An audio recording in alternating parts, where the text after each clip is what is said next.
नमस्ते, मैं हूँ अनुराधा और आप सबका अनुराधा मेडिकल क्लासेस में स्वागत करती हूँ। जैसा कि हम लोगों ने पिछले लेक्चर्स में फ्लावर के बारे में समझा है और उसका एकदम डिटेल्स में जो भी इन्फॉर्मेशन होते हैं उन सबको मैंने पढ़ाया है और आप सब पढ़े होंगे। आई होप वो वीडियो को बहुत आप लोग इन्जॉय किए होंगे। जो भी 12th के स्टूडेंट हैं वो मेरे साथ इस तरह से पढ़ाई करके बहुत अच्छा फील कर रहे होंगे।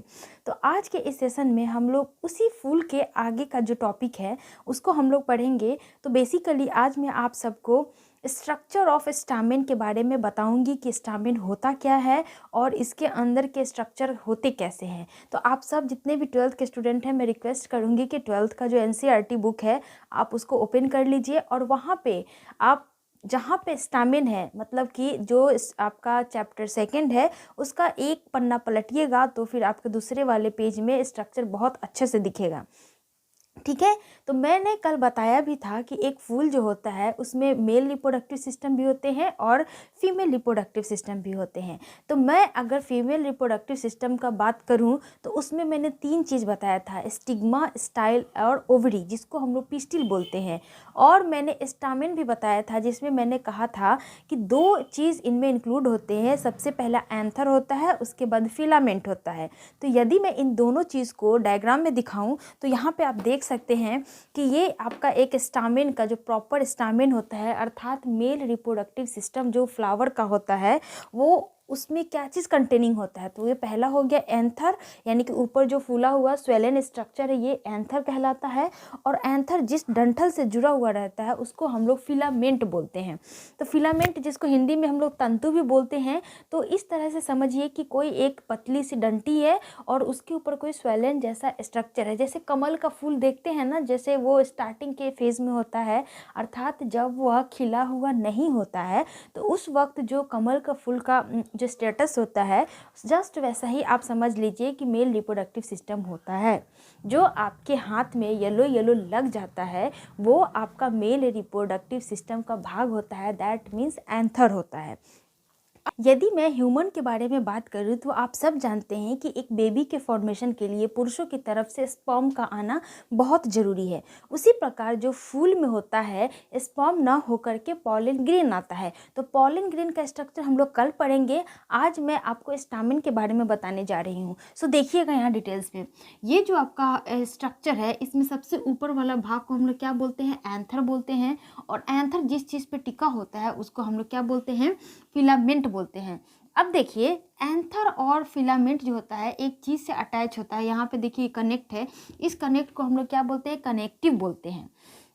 यदि हम लोग इसको यहाँ से काट देंगे, इस तरह से काट देंगे तो आपको यहाँ पे कुछ स्ट्रक्चर ऊपर से देखने को मिलेगा। अब ऊपर से स्ट्रक्चर कैसे देखने को मिलेगा, तो ये देखिए इस तरह से आपका इंटरफेस देखने को मिलेगा। देखिए मेरे पास तो अभी बुक तो बहुत ज़्यादा बड़ा हो जाता है इसलिए मैं आपके सामने नहीं ला के रख सकती हूँ, बट मैं आपसे रिक्वेस्ट करूँगी कि अगर आपके पास बुक है तो आप खोलिए और इस वाले पेज को आप देख सकते हैं, पेज नंबर 21, जहाँ पे इस तरह से क्रॉस सेक्शन को काट के बताया गया है। यहाँ पे नीचे में भी है, तो इसी वाले चीज़ को मैंने यहाँ पे बनाया है जिसको हम अभी डिस्कस करेंगे। तो ये जो होता है आपका स्टामेन, स्टामेन में बेसिकली क्या होता है, एंथर और फिलामेंट होता है। और यह जो होता है बाइलोब्ड स्ट्रक्चर होता है। बाइलोब्ड का मतलब होता है इसमें 2 लोब होते हैं और प्रत्येक लोब में 2 चीज़ और अलग से होता है अर्थात ये जो स्टामेन होता है वो टेट्राड के फॉर्म में होता है।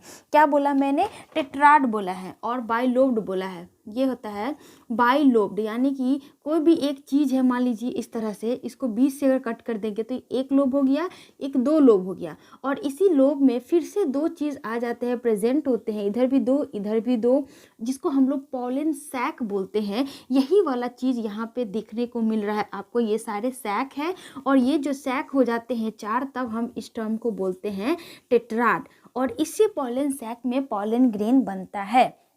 आगे बात आपको समझ में, ये देखिए मैंने बना के भी बता रखा है कि ये क्या होता है, पॉलन ग्रेन हो जाता है। ठीक है। अब हम लोग आगे मूव करेंगे, देखते हैं कि इस जो पॉलन ग्रेन का स्ट्रक्चर जो होता है जो किस चीज़ में सिचुएटेड होता है, पॉलन सैक में सिचुएटेड होता है। अब देखिए ये टेट्राड का स्ट्रक्चर हम लोग देखेंगे तो ये सबसे आउटर लेयर जो होता है उसको हम लोग एपिडर्मिस बोलते हैं। क्या बोलते हैं? एपिडर्मिस बोलते हैं। और इस एपिडर्मिस के जस्ट नीचे एक स्ट्रक्चर होता है जिसको हम लोग एंडोथेसियम बोलते हैं। क्या बोलते हैं? एंडोथेसियम बोलते हैं। इस एंडोथेसियम के नीचे एक और लेयर होती है जिसको हम लोग मिडिल लैमिला बोलते हैं। क्या बोलते हैं? मिडिल लैमिला या फिर मिडिल लेयर भी बोलते हैं। मिडिल लेयर के बाद जस्ट देखिए एक स्ट्रक्चर देखने को मिल रहा है जिसको हम लोग क्या बोल रहे हैं? टेपेटम बोल रहे हैं। तो टेपेटम जो होता है वो नरिशमेंट क्या प्रोवाइड कराता है? टेपेटम नरिशमेंट प्रोवाइड कराता है। जो एक पॉलन ग्रेन डेवलप करते रहता है अर्ली स्टेज में, तो फिर उसको बढ़ने के लिए, उसको मैच्योर होने के लिए कुछ ना कुछ न्यूट्रिशन तो चाहिए ही होता है। तो उस न्यूट्रिशन को देने के लिए हम लोग किस चीज़ का यूज़ करते हैं? यही टेपेटम का यूज़ करते हैं। यही टेपेटम हेल्प करता है न्यूट्रिशन देने के लिए।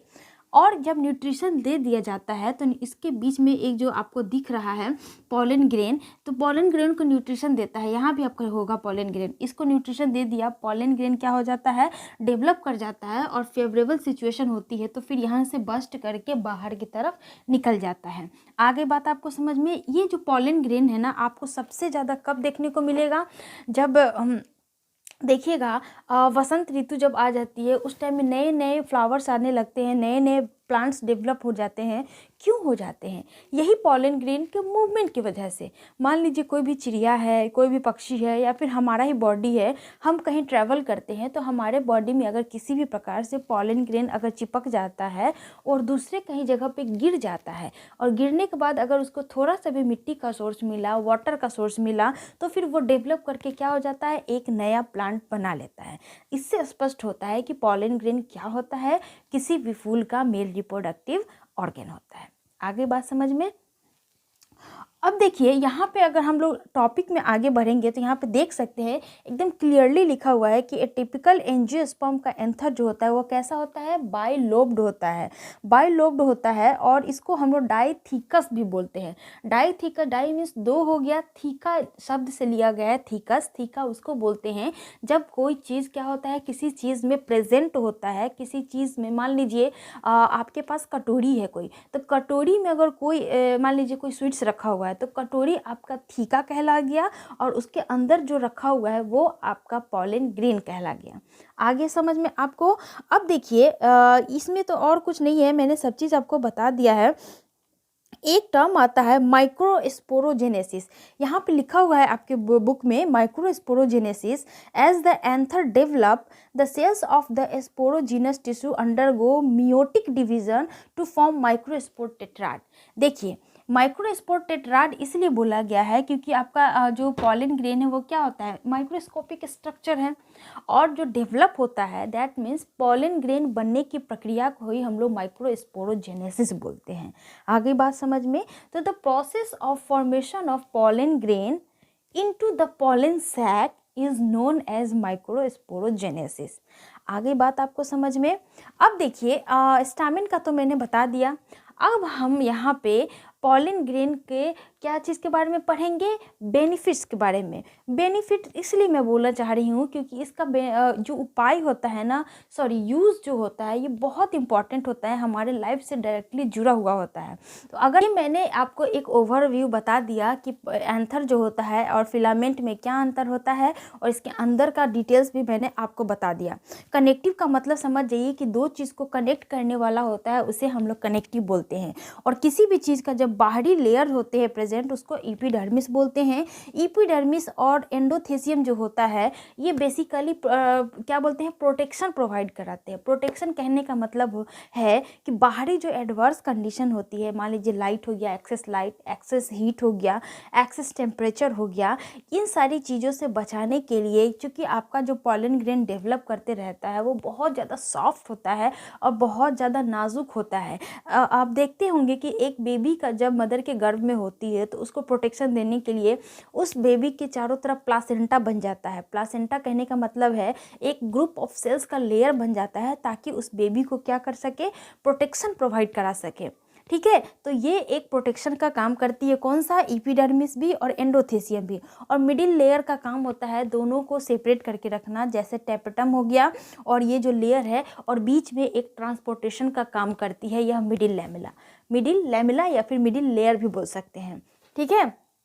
और नरिशमेंट का काम टेपेटम का होता है और अंदर में आपका पॉलन ग्रेन डेवलप करता है। तो कल के वीडियो में मैं पॉलन ग्रेन का जो यूज़ है उसके बारे में डिस्कस करूंगी, लेकिन उससे पहले रिक्वेस्ट करूंगी कि अगर कोई डाउट आता है तो प्लीज़ कमेंट बॉक्स में कमेंट करके मुझसे पूछिए, मैं उसका जवाब दूंगी। और मेरे साथ जुड़े रहने के लिए आपको पता है कि वीडियो को लाइक, शेयर और सब्सक्राइब भी कर लेना है, बेल आइकन को भी हिट कर लेना है। कोई डाउट आते हैं तो टेलीग्राम पे ज्वाइन करके पूछ सकते हैं, नहीं तो डायरेक्टली मुझसे इंस्टाग्राम पे चैट कर सकते हैं। इंस्टाग्राम का लिंक भी दिया हुआ है डिस्क्रिप्शन में, या फिर आप टाइप करके अनुराधा मेडिकल क्लासेस करके मुझसे डायरेक्टली जुड़ सकते हैं और पर्सनली बात भी कर सकते हैं।